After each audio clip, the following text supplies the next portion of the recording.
So here, take for instance somebody who's trying to talk to a girl. Boom, he's trying to get to know her. He's trying to figure out like what's going on in her head, everything. What's the one biggest characteristic you think would help you when you meet somebody new? Cause you think there's a whole bunch of ways to get to know somebody new. A lot of people got that interrogator style. So it's kind of like boom, boom, boom, boom, boom on some question shit, and your nonverbals are uncomfortable. So imagine you got different styles of trying to get to know somebody. See, police officers, they use interrogation, subtlety. Teachers, they try to hit you with an angle of like, how does this affect your career? When you meet a new friend, it's typically like, oh, what video game you on? What type of music do you like? The biggest thing between all of these styles is that the person is just trying to get to know where the other person's coming from. Using context as a basis, the police officer tries to figure out in what way you violated some law. The friend tries to figure out in what way is this guy similar to me. You know, I might play games, I might skate, I might play a sport, I might do something. Does he do that? Your teacher already has something in common with you. They teach you. Either you're forced to care about education or you do care about education. You know, people typically get educated to do something with education. Now with the girl, typically you talk to her for some reason, right? Now, yeah, you got some guys that befriend girls. You got some guys that make girls kind of like his sister. You got some other guys that like big bro girls. Then you got some other guys that go in and try to hoop. Literally, they try to speak to the girl in certain ways that make her comfortable. And that's as far as he's willing to go. Some other guys are only willing to go as far as being the girl's friend. Some other guys don't even bother being a friend. They don't benefit much from it. Some other guys just want to be cordial. But what do all of these people have in common with this kind of thing? Is that their questions gotta revolve around,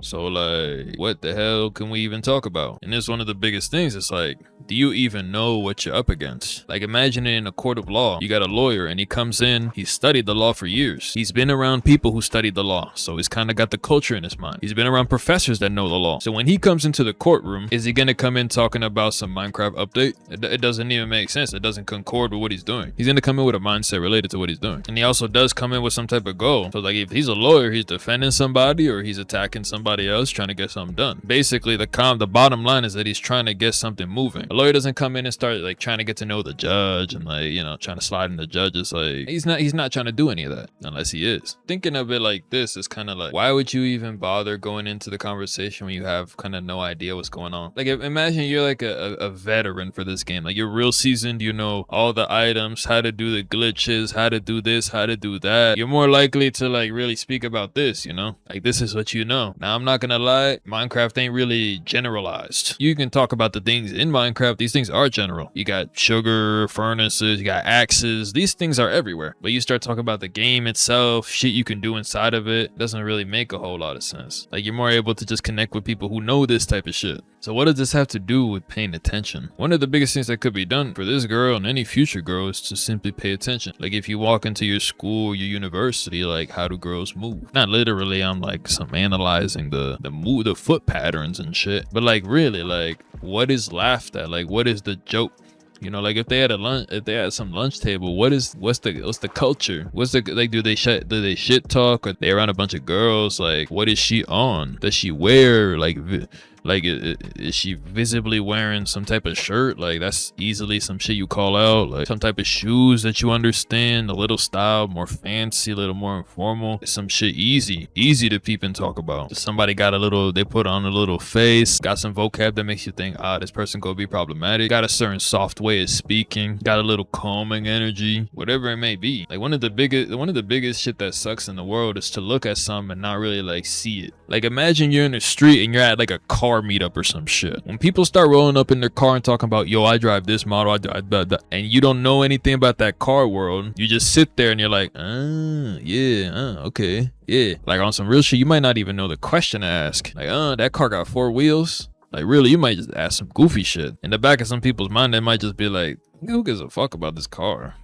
I'm trying to get home and play some shit. You gotta really wonder why the hell you were at the car meetup anyway. But let's say, you know, you just got your license or whatever. You started shopping around like on some, I'm trying to get my dream car and shit. Or maybe you're a game player, so you're like, I want to get this nice keyboard and this nice mouse. Now when somebody starts talking about, yo, I custom made this, got some keycaps, got some cases, all this. Now you kind of know the playing field. You're like, oh, okay. You could ask a question like, oh, what is that made out of? Oh, that frame, who makes that? Right? You get to speak inside of your zone of comfort. Like, for instance, when somebody mods this game, you're not like, what's that game? Like, what is that shit? You could break blocks? No, you're like, oh, what does it add to the game?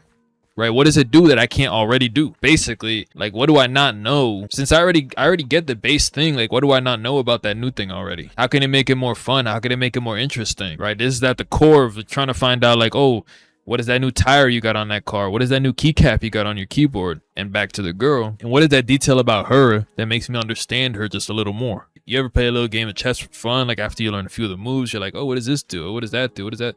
How does this work together? You feel me? With a little bit of time, you're like, oh, okay. Wait, so that piece moves here and the other one kind of does this. And I can kind of like shift this one around. Like in Minecraft, first time you ever play, you're like, oh, I could break a block. Wait, this block makes that block. And I could break wood and make a crafting table.